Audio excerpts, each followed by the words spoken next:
ಈ ಥರ 100ರ ಸಮೀಪ ಇರುವಂತಹ ನಂಬರ್ಸ್ನ ಸ್ಕ್ವೇರ್ ಕಂಡುಹಿಡಿಯೋದು ಹೆಂಗೆ ಅಂತ ನೋಡೋಣ. ಇದು 98ನ ಸ್ಕ್ವೇರ್ ಕಂಡುಹಿಡಿಯೋದು ಹೆಂಗಂದ್ರೆ, ಇದು 98 100ಗೆ ಎಷ್ಟು ಕಡಿಮೆ ಇದೆ?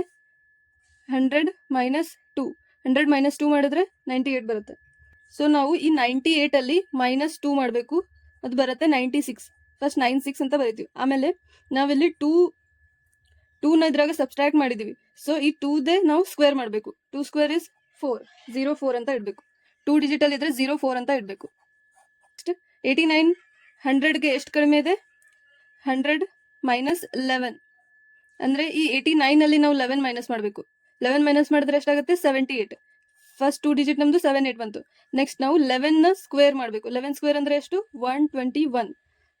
ಇವಾಗ ಹೆಂಗ್ ಮಾಡೋದಂದ್ರೆ, ಫಸ್ಟ್ ನಾವು ಲಾಸ್ಟ್ 2 ಡಿಜಿಟ್ನ ಸಪರೇಟ್ ಮಾಡಬೇಕು. ಈ ತರ ಆಡ್ ಮಾಡ್ಬಿಡ್ಬೇಕು ಇದನ್ನ. ಇದೆಷ್ಟಾಗತ್ತೆ? 7921.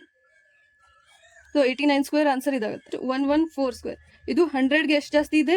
14 ಜಾಸ್ತಿ ಇದೆ. ಅಂದ್ರೆ ಇದರಲ್ಲಿ 14 ಆಡ್ ಮಾಡಬೇಕು.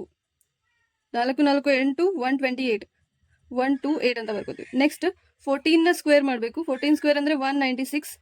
ಸೊ 1 ಇಲ್ಲಿ ಬರಿತೀವಿ. 9 2 ಡಿಜಿಟ್ಸ್ ಅನ್ನ ಬಿಟ್ಟು ಈ ಕಡೆ ಬರ್ಕೋಬೇಕು. ನೆಕ್ಸ್ಟ್ 69912 12996 ಇದರ ಆನ್ಸರ್ ಆಗುತ್ತೆ. ಇವೆರಡರ ಸ್ಕ್ವೇರ್ ಅನ್ನ ನೀವು ಕಮೆಂಟ್ ಸೆಕ್ಷನ್ ಅಲ್ಲಿ ಹೇಳಿ.